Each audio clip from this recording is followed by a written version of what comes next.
I always like when I stand up here and there's more people out there than there was when I sat down. So it's always encouraging. They can just keep on coming. Certainly good to be here again this morning. The Lord has blessed us with a beautiful day and a beautiful weekend, and it's nice to see everyone here this morning. I count it a privilege to be able to stand here before you this morning.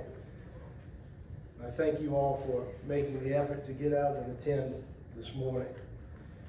We will be in John chapter 8 this morning, in John's Gospel, in John chapter 8.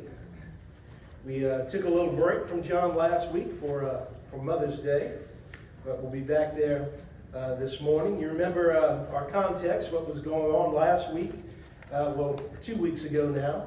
In the beginning of John chapter 8, we remember that the Feast of the Tabernacles has just come to an end, and Jesus has gone into the temple in the morning, and he's there teaching the people, and the scribes and the Pharisees bring before him this woman caught in adultery. And they ask them, what does he say that they should do? Noting that now Moses in the law, verse 5, commands us that such should be stoned. What do you say? And Jesus, well, he took a little time there, and he wrote on the ground a bit, and they kept questioning about it. And he stood up, and he told them, said, well, he who is without sin among you, let him throw a stone at her first. And that gave them pause for some reflection. And verse 9 tells us that those who heard it being convicted by their conscience went out one by one, beginning with the oldest even to the last. And then Jesus and the woman were there by themselves. And he asked the woman in verse 10, woman, where those accusers of you? Has no one condemned you? And she says, no one, Lord. And then Jesus says, neither do I condemn you. Go and sin no more. And that's where we pick up in John's Gospel this morning. Beginning in verse 12, it says, then Jesus spoke to them again, saying, I am the light of the world. He who follows me shall not walk in darkness, but have the light of life. The Pharisees therefore said to him, you bear witness of yourself. Your witness is not true. Jesus answered and said to them, even if I bear witness of myself, my witness is true. For I know where I came from and where I am going, but you do not know where I come from and where I am going. You judge according to the flesh. I judge no one. And yet if I do judge, my judgment is true. For I am not alone, but I am with the Father who sent me. It is also written in the law that the testimony of two men is true. I am one who bears witness of myself, and the Father who sent me bears witness of me. Then they said to him, where is your Father? Jesus answered, you know neither me nor my Father. If you had known me, you would also have known my Father also. These words Jesus spoke in the treasury as he taught in the temple, and no one laid hands on him, for his hour had not yet come. So the title of our message this morning is Jesus, the light of the world. As we consider the scriptures before us this morning, we'll be first noticing the context, the setting in which these things take place, the message that Jesus gives, the invitation that follows, and then the response of the Pharisees as well as Jesus. So to begin with, the context, the setting of what's happening here, we know in verse 20 it says that Jesus spoke these words in the treasury as he taught in the temple. Now we know that no one laid hands on him, right? Because time wasn't time yet. He had another 6 months before he entered Jerusalem for the last time. And it says that Jesus was in the temple yet again, and he's teaching in the treasury. And it's like, well, what does that mean exactly? Well, the treasury was a common term for what was referred to as the court of women, the courtyard of women. If we're familiar with the structure of the temple, there were several courtyards that led from one step to another until you got to the actual temple where the priests were. The first court was the court of the Gentiles. If you were not a Jew but a Gentile, you could enter into that first court, but you go no further. The second court was the court of women. That's where the women were allowed to go into the court of women, but they could go no further. And it was in the court of women that there were several treasure boxes set up at various points around in the courtyard. And this is a place that was commonly known as the treasury, because this is where the people would come bringing their offerings, and they would deposit it in these treasure boxes. And those boxes held the fees, if you will, for various things, various items, and were used for various tasks and to pay for things for the temple. So that's where Jesus was. He was in the treasury, in the courtyard of women, and he's speaking these words where he begins saying, "I am the light of the world. He who follows me shall not walk in darkness, but have the light of life." Well, it's interesting to note that during the Feast of the Tabernacles, one of the big ceremonies that took place, and it took place in the court of women, which is commonly known as the treasury, they had a ceremony known as the illumination of the temple. Now what they would do is they would set up some giant menorahs, some candelabras, and they were oil fed. They were oil lamps, and they would light these at night to light up the area of the courtyard during the Feast of the Tabernacles. These lamps, there was 4 of them. They were golden in color, oil fed, and it is said that they were 75 feet high, so they were quite large. It was said that their light was sufficient to light up all of Jerusalem, the whole town. You could see these lights in the temple, these lamps burning. The significance of this light, these candelabras, was, remember the reason for the Feast of the Tabernacles. The Feast of the Tabernacles was a feast that God had instituted to remind the people so that they would not forget his provision for them during the wilderness wanderings, during those times when they were wandering in the wilderness. And in the illumination of the temple, this light emanating from these candelabras was to represent the pillar of fire by night that represented God as he guided his people in the wilderness by night. So that's the setting, that's the context in what's going on here. So we know that the Feast of the Tabernacles has finished. So we don't know exactly what's going on here, but I think it's fair to speculate that it's in this context that Jesus speaks these words. Perhaps it was the final morning, and the sun has come up, and they're turning off the oil to the lamps for the last time, and the lights are going out. Perhaps it's a couple of days later, and here in the midst of the court of women, as Jesus is teaching, they're there dismantling these 75-foot tall lamps to go into storage for the next year, for the next Feast of Tabernacles. And with that, whatever it might be, with that as a backdrop, Jesus stands up and says, "I am the light of the world. I am the light of the world. He who follows me shall not walk in darkness, but have the light of life." As if to say, this light from these candelabras, this representative of God's light, which guided your people in the wilderness, well, it's gone out, and it's going away.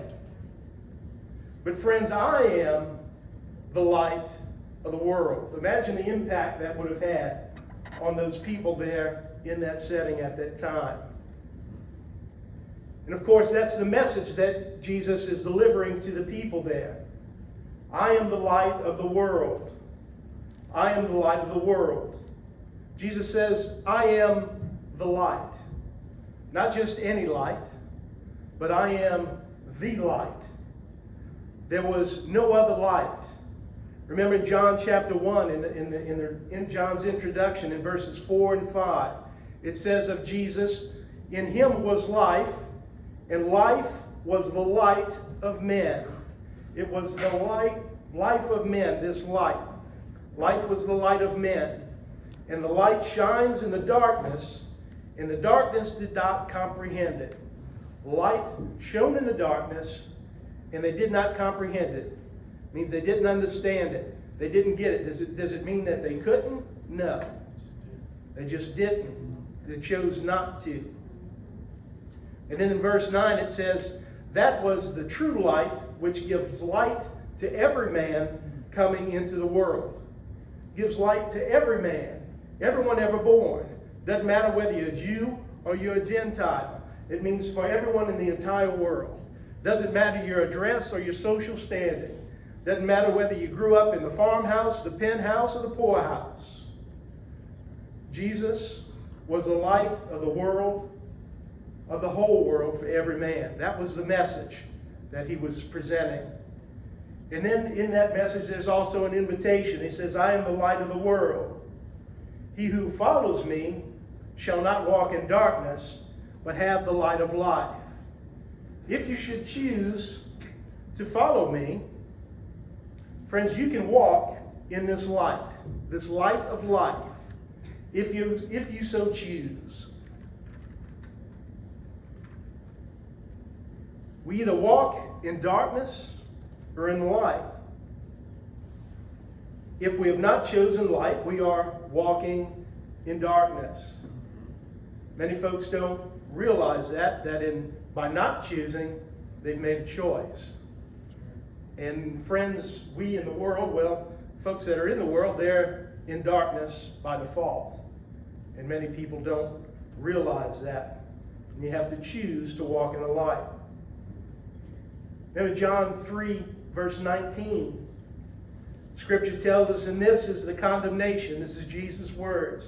It says, this is the condemnation, that the light has come into the world, and men love darkness rather than light, because their deeds were evil. Nothing's changed in 2,000 years, folks. We're in the same place today. The people that we walk around with, everyone in this room has to make this same choice. Whether we're going to love darkness rather than light. Remember in Romans chapter 1, verses 21 and 22, that context talking about that there is no one with any excuse. And Scripture tells us, although they knew God, they did not glorify Him as God, nor were thankful, but became futile in their thoughts, and their foolish hearts were darkened. Professing to be wise, they became fools. Friends, there's a lot of folks out there that we deal with every day, that we run into every day, that, they figured another way around it. They've made up their mind, well, there's lots of other options. It doesn't matter how you get to heaven, because all roads lead to heaven, right? That's a lot of what's being preached out there today. That it doesn't matter whether you're following Allah or Buddha or whoever it might be that you want to follow, or the Hindu business.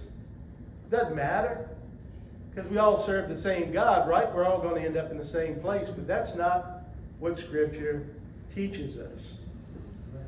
You can figure this thing any way that you want to. You can use science. You can use all these other things. But you see, we're without an excuse. The invitation has been given. There's only one light. And Jesus is that light. He said, I am the light of the world. And He's come for everyone. Any other figuring on our own? Well, Romans 1, 21 and 22 tells us that's futility of thinking. Being futile in your thoughts and your foolish hearts. Well, they're darkened. No matter how you try to explain it away. No matter how you try to figure something different. In professing to be wise, they became fools. Well, that's our context, the message, and the invitation. Well, what's the response? Well, in verse 13, we see the Pharisees therefore said to Him, you bear witness of yourself, your witness is not true. Well, what they're getting at is that rule that we run into, the common rule, that, well, on the testimony of 2 or 3 witnesses, somebody could be convicted, but nobody can testify against someone on their own. And the context that is pulled from is talking about capital punishment. Anybody who we're going to put to death, well, the testimony has to be 2 or 3 witnesses. We read of that in Deuteronomy 17, verse 6, among other places. So the Pharisees here, they come at Jesus, well, with an accusation. Note that they don't refute what he's saying in any way. But they go back to the law, right? And they try to come up with something, a technicality, if you will, to try to catch Jesus in something and say, well, we can't listen to anything that you've got to say because, well, your testimony is not true because you're testifying of yourself. Sounds a lot like what the Pharisees had done back in chapter 5. Remember the man by the pool, the man who had been infirm for 38 years, and Jesus heals him, and Jesus asked him, well, do you want to be made well? And the man said, yes, sir, I sure do. And he tells him, well, rise up, take up your bed and walk. And the man took up his bed and walked. And what's the first thing the Pharisees tell him? Yeah. Verse 10, chapter 5. It is the Sabbath. It is not lawful for you to carry your bed. Well, completely miss it. The man's been there for 38 years. He can't walk, can't make his way down to the pool, and Jesus just healed him. So you want to be healed? Well, get up and take up your bed and walk. And willing to completely ignore it, completely not see it, be completely blind to it, and throw the law at it. Well, it's unlawful for you to be carrying that mat. Well, okay. Remember, Jesus talks to them a little bit later on about making righteous judgments, about how they're using the law and manipulating the law for their own purposes. And that's what we see here in their response. They say, well, you bear witness of yourself, your witness is not true. And well, what's Jesus' response? He said, well, he answered and said to them, well, even if I bear witness of myself, my witness is true. For I know where I came from and where I'm going. But you don't know where I came from and where am I going. What's he saying? Well, I know where I came from, and you're still not getting it. Remember back in John chapter 1, when John starts out, it says, in the beginning was the Word. And the Word was with God, and the Word was God. He was in the beginning with God. All things were made through him, the Word, and without him nothing was made that was made. In him was life, and the life was the light of men. Who are we talking about here, folks? Jesus. And the light, verse 5, shines in the darkness, and the darkness did not comprehend it. Verse 14, and the Word became flesh and dwelt among us, and we beheld his glory, and the glory of the only begotten of the Father, full of grace and truth. What Jesus is saying is like, you know what?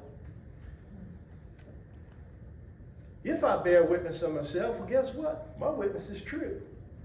Because you know what? I'm the Alpha and the Omega. I'm the beginning and the end. I know where I came from, and I know where I'm going. I know where this whole thing is headed. But folks, you don't see any of it. Because you don't know where I came from, and you don't know where I'm going. You're missing all of it. It's right here in front of you. I'm telling you that I am the light of the world. And if you follow after me, you don't have to walk in the darkness anymore. Yes, I realize you don't realize it because you don't want to see it, but you're in darkness because you refuse to see. I was reminded of a quote, and I didn't even know where it came from. I had to look it up, and it's not a biblical proverb, but it's considered a proverb. Yeah, you've probably heard it. There's none so blind as the one who refuses to see. There's none so blind as the one who refuses to see. That's the case with our Pharisees here. They're living in darkness. They're refusing to see. They're blind to the truth that is in front of them. And Jesus says that even if I bear witness of myself, my witness is true, for where I came from and where I'm going, I know where I came from and where I'm going, but you do not know where I came from and where am I going. You judge according to the flesh. I judge no one. That must have stung a little bit, right? Talking to these Pharisees, having just dealt with them about the woman that they brought to him in adultery, talking about judging. It's like you judge according to the flesh. Remember that woman you brought to me?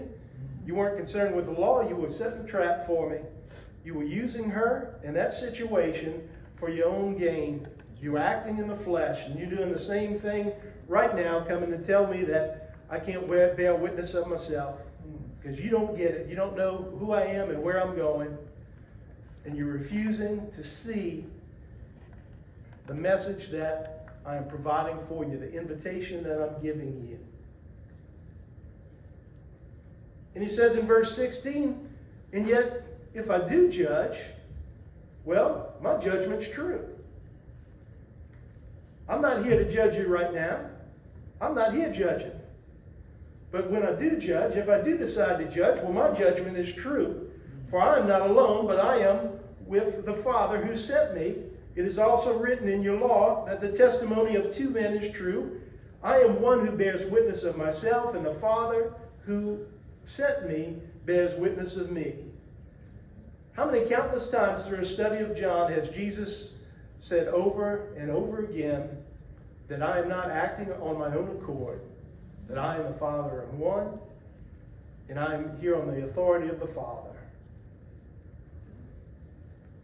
Jesus says, I'm not here to judge. But if I do judge, whatever I decide is true.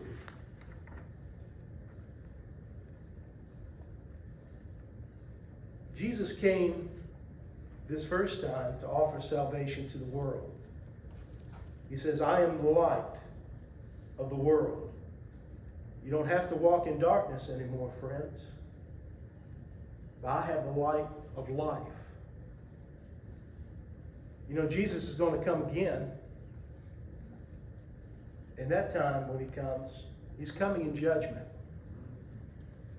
He says, I judge no one, but if I do judge, my judgment is true. For I am not alone, for I am with the Father who sent me. God sent Jesus on a mission. This first time to provide salvation. The second time he's coming to judge. John chapter 5, verses 26 through 29. Jesus says, for as the Father has given life in himself, so he has granted the Son to have life in himself, and has given him authority to execute judgment also. He'd given him authority to execute judgment. If Jesus had chose to execute judgment at that time, he could have. God gave him that authority. But it wasn't time for that yet. He has given him authority to execute judgment also, but because he is the Son of Man. And what does Jesus say? Do not marvel at this. For the hour is coming in which all who are in the graves will hear his voice. What's he talking about? He's talking about the future. He's talking about the second coming. And all who are in the graves will hear his voice, and what are they going to do? They're going to come forth. Those who have done good to the resurrection of life, and those who have done evil to the resurrection of condemnation. And you see, that's the heart of our message here this morning. Because this hasn't changed in 2,000 years. Jesus came the first time offering salvation. He came bringing the light of life, the light of the world, so that we may not be blind anymore and live in darkness, walking in darkness. And we have to choose. Because one day he's coming again. And in that day, those who are in the graves are going to hear his voice, and they're going to rise. And it's all going to be over. And those who have done good are going to be resurrected to life, and there'll be a resurrection of condemnation for those who have done evil. And Jesus points out in verses 17 and 18 that it is also written in your law that the testimony of two men is true. I am the one who bears witness of myself, and the Father who sent me bears witness of me. Notice verse 17. It says, it is also written in your law. Now this is the law of the Hebrews. This was the law of Moses. But he points that at them, at the Pharisees. That it's your law that says this. The law which the Pharisees held in such high regard. The law which they were tasked with upholding. Yet they were using for their own advantage. Remember, it's that law which testified of Jesus in John chapter 5, verse 39, where he says that you search the scriptures, for in them you think they have eternal life, and these are they which testify of me. So they were completely missing the boat. They weren't seeing it because they were walking in darkness. They were blind. And he says, you know, I know where I came from and where I'm going. If you've missed it, and I'm fully qualified to bear witness of myself. Because after all, remember, he's the Word. The Word was with God, and the Word was God. Nothing made without him. And the Word had become flesh. The Father bears witness to me, and I'm qualified to bear witness to myself. I'm delivering to you a message. And what's their response? Verse 19. Where's your Father? Where's your Father? They're still making judgments in the flesh, right? They're still wondering where's his Father? Where's this guy coming from? Remember John, I think it's John chapter 6.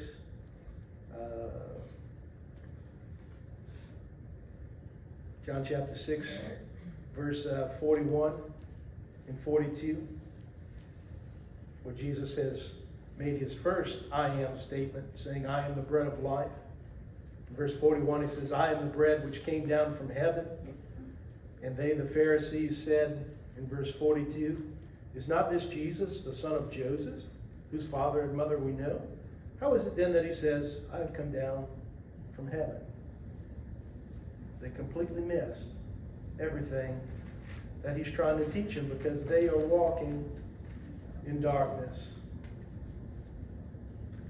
Jesus says, you know neither me nor my Father. You're completely missing it. For if you had known me, you would have known my Father also. They claim to be upholders of the law and know the Word, yet they could not see that the Word was pointing to Jesus. It was the Word that testified of him. And they had completely missed the point. Friends, that's our message this morning. There's none so blind as he who refuses to see. You think about that, folks. You think about our friends in the world, the people that we work with, the people that we go to school with, people we run into in the checkout line. You know, there's been many over the last 2,000 years, been little flickering lights. You've had people claim different things. You've had different people claim to be the Messiah throughout history. You've had other people of other faiths offering things to people, and you see little sparks and people follow after them. But you know what? All those sparks, they just flicker and burn out. And 2,000 years later, here we are still debating Jesus Christ. There's still people debating it. Still people denying it. People so blind, so in the depths of darkness that they cannot see. I read a story studying this week that there was a gospel meeting going on one of those old-fashioned tent meetings. And preacher steps down from the pulpit after preaching up a storm, and a man rushes the stage and gets behind the pulpit and hollers out, they say there's a God, but I don't see him.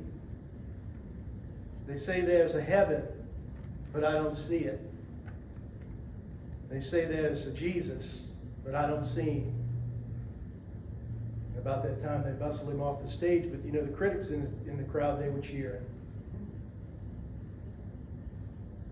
And then there's some folks helping an old man up there on the stage who gets up behind the pulpit. And the old man says, you know, they say there's a beautiful blue sky outside, but I don't see it. They say I'm standing under a big tent, but I don't see it. They say I'm speaking to a big crowd of people, but I don't see it. Because, friends, I'm blind. And you see his point. Just because it's not there for us to see and hold in our hand doesn't mean that it's not true.